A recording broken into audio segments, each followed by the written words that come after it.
안녕하세요. 헤드헌터 이직현입니다.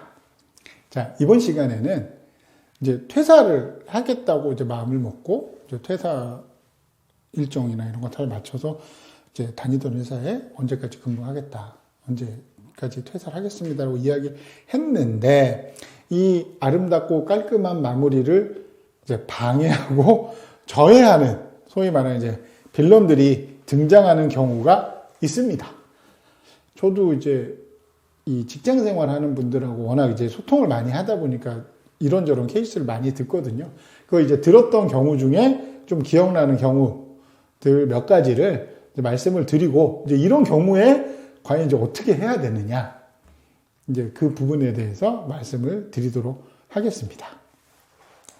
자, 일단 첫 번째 이제 어떤 상사가 있느냐면 이제 너 없으면 안 된다. 야, 읍소? 하고 이제 좀 발목 잡는 이런 경우죠. 그러니까 어떻게 보면 약간 죄책감을 좀 유발시키는, 야, 내가 너를 정말 믿었는데 어떻게 네가 갑자기 이 업무는 지금 우리 회사가 우리 팀 이렇게 지금 올라가고 있는데 여기서 중추적인 역할을 네가 하고 있는데 네가 가면 우리 이거 팀 목표와 이 프로젝트를 어떻게 하느냐. 안 된다. 좀 다시 한번 생각해봐라. 진짜 그러면서 이제 굉장히 좋은 얘기를 많이 하죠. 야, 너는 진짜 여기서 좀만 있으면 확 올라가는데, 진짜 다시 한번 생각해봐라. 이렇게 좀 지속적으로 압박하는 사람들이 있습니다. 특히 상사들이 그렇고, 이제 떠나는 분이 업무 능력이 좋은 경우에 더 그렇죠. 조금 냉정하게 이야기를 하면, 이제 팀장 입장에서 정말 이제 잡고 싶은 사람은 일을 잘하는 사람이에요.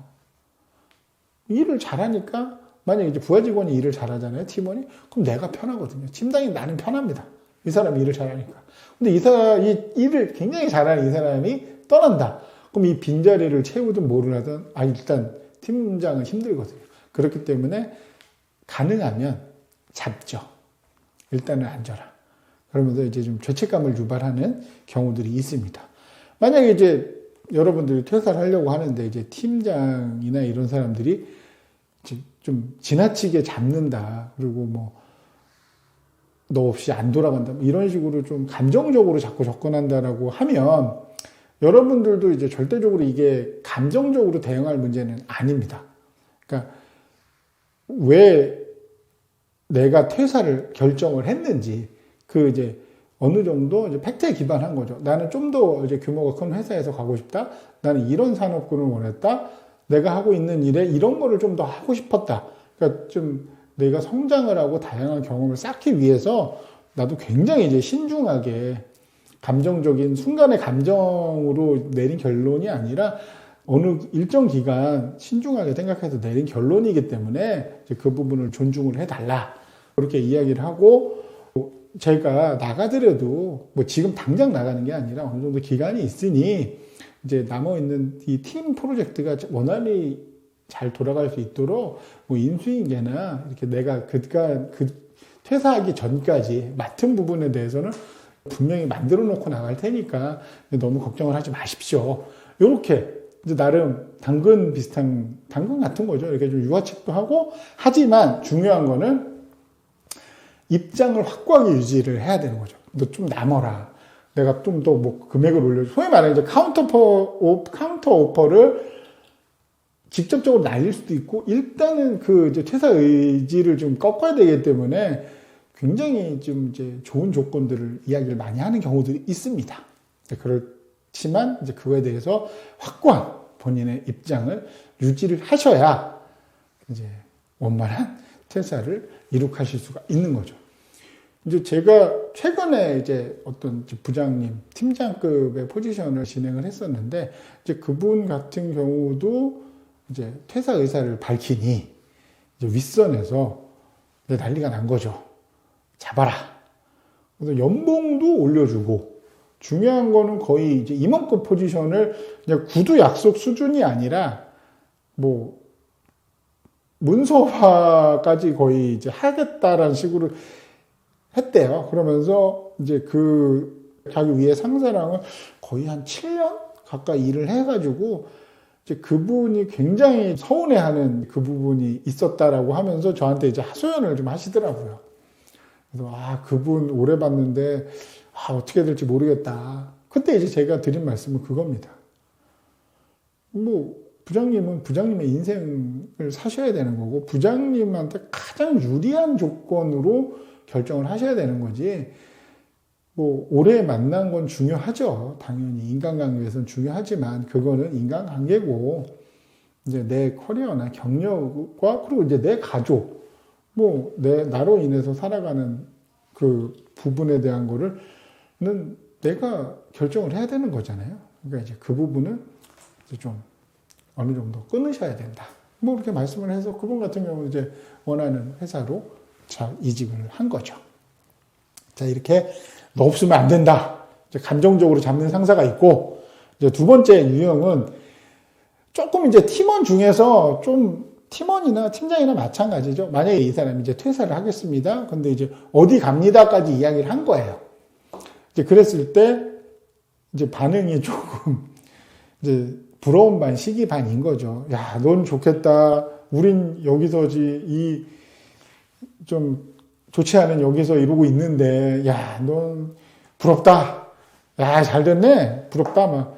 우리는 그냥 여기 찌그러져 있을 테니까, 야, 넌 이제 올라가라. 이런 식으로 좀 아주 말을 매우 꼴보기 싫게 이제 비꼬는 이제 인성적으로 좀 좋지 않은 이제 이런 사람들. 이런 이야기를 듣게 되면 굉장히 이제 심리적으로 부담이 되고 압박이 됩니다. 여러분 보시면 아시겠지만 좋은 소리도 3-4번인데 안 좋은 이야기는 얼마나 듣기 싫겠어요. 근데 이제 뭐 만날 때마다 야, 너 어디 좋은 데 간다며 부럽다. 이제 돈도 많이 벌 테니까 막 밥도 사고 술도 사고 이거 뭐 쳐다나 보겠어. 뭐 이렇게 사람들이 이야기하기 시작하면 끔찍하죠. 그러면 여기서는 좀 소위 말해서 선택을 하고 집중을 해야 됩니다. 그러니까 좀 그 와중에도 난 저 사람은 괜찮네.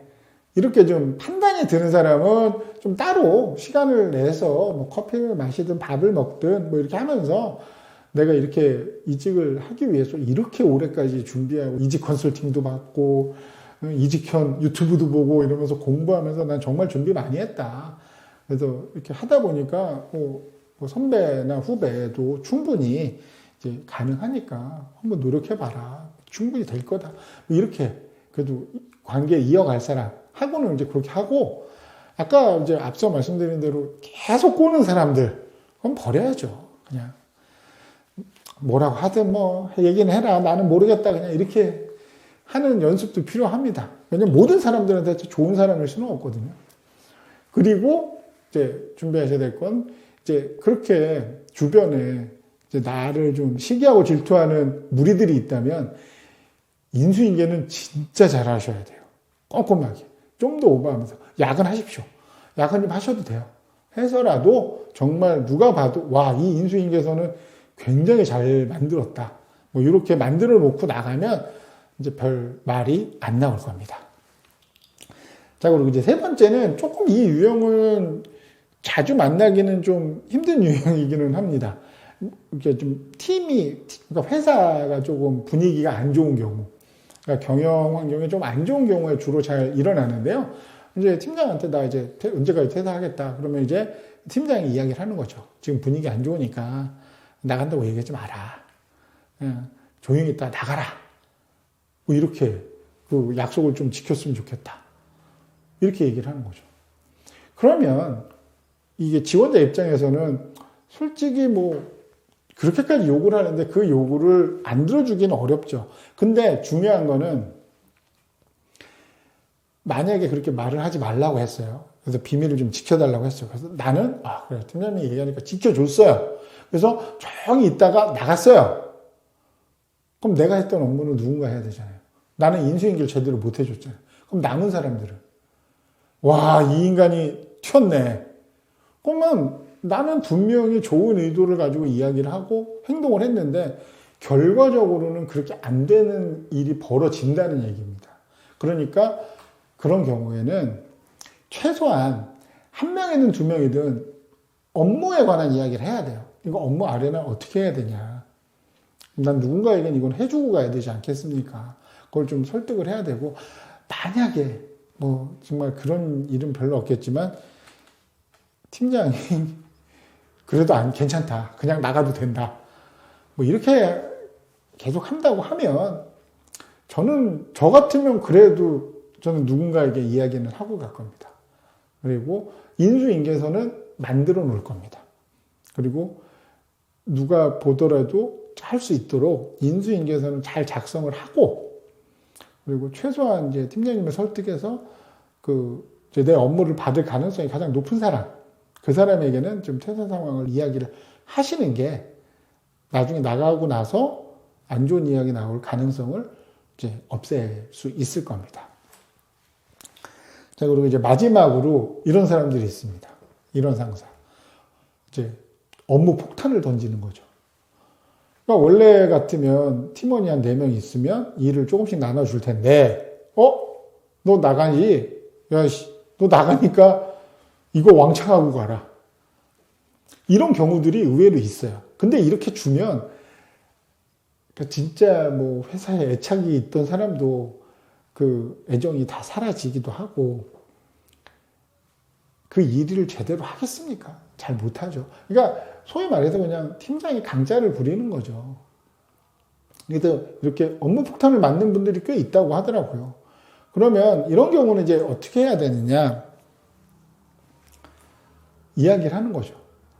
그러니까 평소 받은 업무의 양을 훨씬 상회하는 수준일 거잖아요.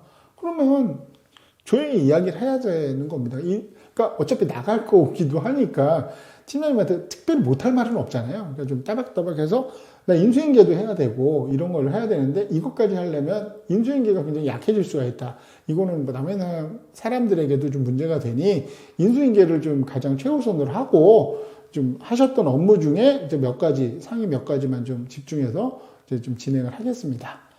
뭐 이렇게 이야기를 해야 되는 거죠. 그러니까 인수인계를 제대로 하려면 추가 업무는 좀 어렵습니다. 그러니까 좀 상황을 좀 이해해 주셨으면 좋겠습니다. 이렇게 하고 거절을 하는 수밖에 없습니다. 그걸 다 할 수가 없어요. 그리고 다 한다고 해도 중요한 거는 그런 거 있죠. 내가 정말 퇴사 전에 야근을 일주일 내내 해서 그 일을 한다고 해서 고마워하지 않는다는 거죠. 그럼 내가 굳이 그렇게까지 할 필요는 없죠. 인수인계만 잘하면 되니까. 자, 이번 시간에는 이제 퇴사를 이제 좀 깔끔하고 아름다운 퇴사를 막는 이제 빌런들의 유형을 말씀을 드렸는데요. 회사가 좀 규모가 있고 뭐 시스템이 되어 있다고 하더라도 제가 오늘 말씀드린 유형의 빌런은 어디에서나 존재를 합니다.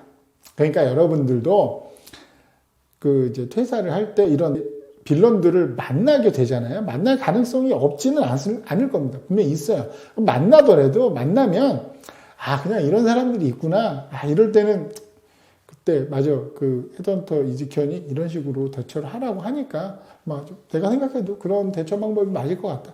그러면 그냥 그거에 맞춰서 대처하시고 퇴사일까지 어느 정도 좀 무리 없이 지내는 거를 제일 목표로 하셔가지고 일단은 퇴사는 결정이 된 거고 퇴사는 깔끔하게 하고 가야 되는 게 지상 과제잖아요. 그러니까 그걸 최우선 목표로 해서 모든 사람들에게 다 환영받는 사람이 될 필요는 없고 되기도 힘듭니다. 그래서 나의 퇴사를 위해서 어떻게 행동을 해야 되는지를 다시 한번 고민해 보시면 좋을 것 같습니다. 제 이야기가 도움이 되셨다면 좋아요와 구독 부탁드리겠습니다.